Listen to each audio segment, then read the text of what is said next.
আসসালামু আলাইকুম। কি অবস্থা সবার? কেমন আছেন? আশা করছি যে যেখান থেকে আজকের ভিডিওটা দেখছেন সবাই ভালো আছেন, সুস্থ আছেন। আলহামদুলিল্লাহ অনেকদিন পর আপনাদের মাঝে ভিডিও নিয়ে হাজির হলাম। আসলে আমার কাছ থেকে ঝামেলা বিদায় হতেই চায় না। আমি যতই চাই YouTube এ অ্যাক্টিভ হতে, ততই বেশি ঝামেলা যেন আমাকে আঁকড়ে ধরে। তো যাই হোক ফাইনালি আমি আবারও একটা ভিডিও নিয়ে আপনাদের মাঝে হাজির হয়েছি।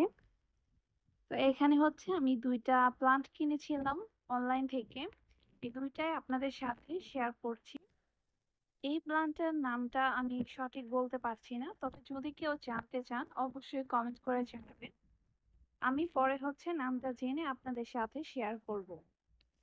আর এই পাশের গাছটা হচ্ছে আমি খুব শখ করে কিনেছি জিজি প্লান্ট। মূলত এই গাছটাই আমি হচ্ছে কিনতে চেয়েছি। তবে পাশের গাছটা আমার ভালো লেগে গিয়েছে এই কারণে আমি কিনেছি। আমাদের আশেপাশে যত নার্সারি আছে এগুলোতে জিজি প্লান্টটা বেশি একটা দেখিনি। কয়েকটা দেখেছিলাম তবে সেগুলো অনেক বড় বড় গাছ। আমি সেই মুহূর্তে কিন্তু জানতাম না যে এই প্লান্টটা থেকে মানে এগুলোর পাতা থেকে যে গাছ তৈরি হয়, তাহলে হয়তোবা তাদের সাথে কথা বলে কয়েকটা পাতা ছিঁড়ে আনতাম। তো যাই হোক ফাইনালি কিনে নিয়েছি। মাশাআল্লাহ সুবহানাল্লাহ, দেখুন কত সুন্দর একটা দৃশ্য। আমি বিকেলের দিকে ছাদে গিয়েছিলাম কাপড় তুলতে। তো গিয়ে তো আমি পুরো একদম অবাক হয়ে গিয়েছি। এত সুন্দর দৃশ্য। আল্লাহ তাআলার সৃষ্টি আসলে আমরা দেখে শেষ করতে পারবো না। এত সুন্দর দৃশ্য যদি আমার বাসা থেকে আমি দেখতে পারি তাহলে ভাবেন পুরো পৃথিবীতে কত সৌন্দর্য লুকিয়ে আছে। তো আমি কিন্তু এরপর চলে এসেছিলাম। সন্ধ্যায় হালকা পাতলা নাস্তা খেয়েছি। এরপর এখানে আমি চলে এসেছি ডেজার্ট বানাবো। এখানে আমি ২ টা ডেজার্ট বানিয়েছি। তো ভাবলাম আপনাদের সাথে একটু ছোট্ট করে শেয়ার করি। তো এখানে হচ্ছে আমি গাজরের হালুয়া বানাচ্ছিলাম। প্রথমে পরিমাণ মতো প্যানে আমি ঘি দিয়ে দিয়েছি। আর ঘিটা একটু গরম হয়ে এলে এটাতে আমি হালকা কিছু গরম মসলা অ্যাড করেছি, যাতে করে এই হালুয়াটাতে খুব সুন্দর একটা ফ্লেভার আসে। আজকের ভিডিওটা যারা যারা দেখছেন তবে এখনো একটা লাইক দিতে ভুলে গিয়েছেন, প্লিজ একটা লাইক দিয়ে আমার ভিডিওটা দেখা শুরু করবেন। আর ভিডিওর কোনো অংশে যদি একটুও ভালো লেগে থাকে তাহলে কিন্তু আমার চ্যানেলটা সাবস্ক্রাইব করে আমার পাশে থেকে যেতে পারেন। যারা যারা অলরেডি কাজটা করেছেন তাদেরকে অনেক অনেক ধন্যবাদ এবং অনেক অনেক ভালোবাসা। তো এইখানে আমি হচ্ছে এখন গাজরগুলো দিয়ে দিচ্ছি। আমি একদম মিহি করে গাজরগুলো গ্রেট করে নিয়েছি আমার যে ছোট্ট গ্রেটার আছে ওইটা দিয়ে।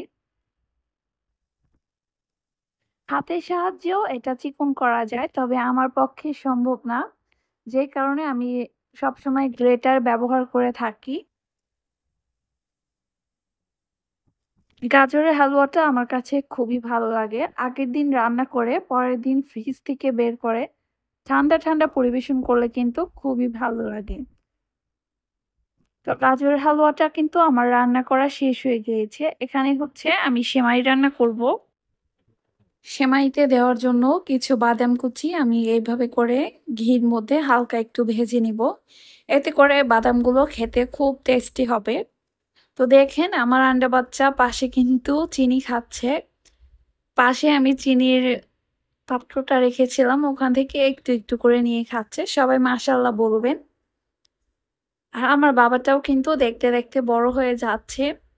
তার দুষ্টুমিতেও আমি আসলে ভিডিও করে সারতে পারি না। সে আমার আগে গিয়ে ফোন দিয়ে ভিডিও করার চেষ্টা করে।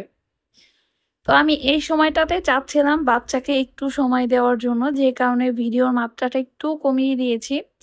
তবে এর জন্য কিন্তু আমি অনেক পিছিয়েও পড়েছি। আমার পরে অনেকেই চ্যানেল খুলে কিন্তু অনেক ভালো একটা পর্যায়ে চলে যেতে পেরেছে। তবে আমি কিন্তু পেছনেই পড়ে আছি। আসলে আমি সবসময় না সাবস্ক্রাইবের দিকে ছুটিনি বা দৌড়াইনি বা কখনো এখান থেকে টাকা পাবো এই আশা করেও না আমি আসলে চ্যানেলটা খুলিনি। আমি আসলে একান্তই কিছু মানুষ যারা আমাকে ভালো ভাববে, যারা আমাকে পজিটিভ কমেন্ট করবে। সেই চিন্তাটা থেকে আমি আসলে আমার এই চ্যানেলটা খুলি। আসলে আমরা যারা হাউসওয়াইফ ঘরে থাকি, তো তারা কিন্তু দেখা গিয়েছে বাসার কারো কাছে তেমন একটা প্রশংসা পায় না। তো এই যে ছোট, ছোট ভিডিও আকারে আপনাদের সাথে যে সারাটা দিনের গল্প শেয়ার করি, তো এর মাঝে কিন্তু অনেকেই কমেন্ট করে যে, "খুবই সুন্দর" বা "তোমার এই কাজটা খুব ভালো লেগেছে" বা "এই কাজটা খুব সুন্দর পেরেছো।" তো এই ছোট, ছোট প্রশংসাগুলো কিন্তু আমাদের মনটা একদম কেড়ে নেয়। আর সেই সাথে নিজেকে খুব বেশি লাকি মনে হয় যে, না কারো কাছে হলেও একটু ভালো লেগেছে আমার কাজ-কামগুলো। তো এই একটা পয়েন্ট আমি আসলে চিন্তা করে আমার এই চ্যানেলটা আমি খুলেছিলাম। তবে আমি নিজে বিশ্বাস করি যে আমি যদি একদম সম্পূর্ণ সবার মতো অনেক চেষ্টা করে, অনেক কষ্ট যদি করতাম তবে ফল আমি নিশ্চয়ই পেতাম। তো আসলে এটা আমারই ব্যর্থতা যে আমি সময় মতো আসলে ভিডিও আপলোড করতে পারি না। তারপরেও কেন জানি না আমার এই প্ল্যাটফর্মটা খুবই ভালো লাগে। কারণ এইটা আমার ১ম খোলা একটা চ্যানেল। যেটা আমি একটু, একটু করে আসলে বড় করেছি। অতটা বড় হয়নি। তবে আমার কাছে এটা অনেক কিছু। এটা আমার ভালো লাগার একটা জায়গা। মেয়েদের কেন জানি না নিজের একটা ভালো লাগার জায়গা তৈরি করাটাও অনেক বড় কিছু। এখানে আমি আমার ভালো লাগার মুহূর্তগুলো শেয়ার করি। হোক সেটা ১ সপ্তাহ পর বা ১ মাস পর।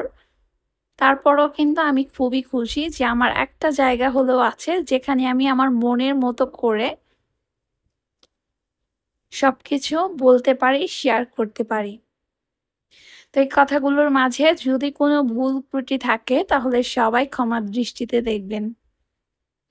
তো পরের দিন হচ্ছে আমার বাসায় মেহমান এসেছিল। তো হালকা পাতলা নাস্তা করেছি। এই দিনটা আমাদের জন্য একটু খুশির ছিল। কারণ আমরা হচ্ছে আমাদের হাউস প্ল্যান করে একটা জায়গা কিনেছি। পুরোপুরি কিনেছি বললে ভুল হবে। আরকি শুধুমাত্র বায়না রেজিস্ট্রি করেছি। ওই দিনটার আরকি এই ভিডিও। সারাদিন তেমন কোনো রান্না-বাড়া ছিল না। সকালের যে দেখতে পেলেন নাস্তাটা সেটাই করেছি। আর দুপুরে আপনাদের ভাইয়া আসেনি। আর মেহমান বলতে আমার ভাইয়া এসেছিল। তো দুপুরে হচ্ছে তারা বাহিরে খাওয়া-দাওয়া করেছে। আর এটা ছিল রাতের আয়োজন। যেহেতু দুপুরে তারা বাহিরে খেয়েছে, আবার সারাটা দিন অনেক দৌড়াদৌড়ি করেছে। তো রাতে আমি খুব বেশি ঝামেলা করিনি। এটা একদম সিম্পল খাবার রান্না করেছিলাম। তো ওই দিনের ভিডিওটা ওই পর্যন্ত ছিল। এটা ছিল আমার আরেকটা দিনের ভিডিও। আমার বাসায় প্রচুর মেহমান ছিল আর খুব ঝামেলা ছিল। কারণ বাসায় হচ্ছে একটা ইভেন্ট হয়েছিল। তো সেই ইভেন্টে দেখেন আমার ঘরবাড়ির কি অবস্থা। মানে পুরো বাসা খাবার দিয়ে ভরা ছিল। আমরা মোটামুটি ১৫ দিনের মতো এই ইভেন্টটা আসলে জয়েন করেছিলাম। তো এই কারণে আমি অনেকটা ব্যস্তর মধ্যে পড়ে গিয়েছি। যে কারণে আপনাদের সাথে ভিডিওগুলো শেয়ার করতে পারিনি। তো এই তো খুবই ছোট, ছোট কিছু ক্লিপ আমি আপনাদের সাথে শেয়ার করে নিয়েছি। আজকের ভিডিওটা এতটুকুই। আশা করব আমার আজকের ভিডিওটা একটু হলেও আপনাদের কাছে ভালো লেগেছে। সবাই ভালো থাকবেন, সুস্থ থাকবেন। আল্লাহ হাফেজ।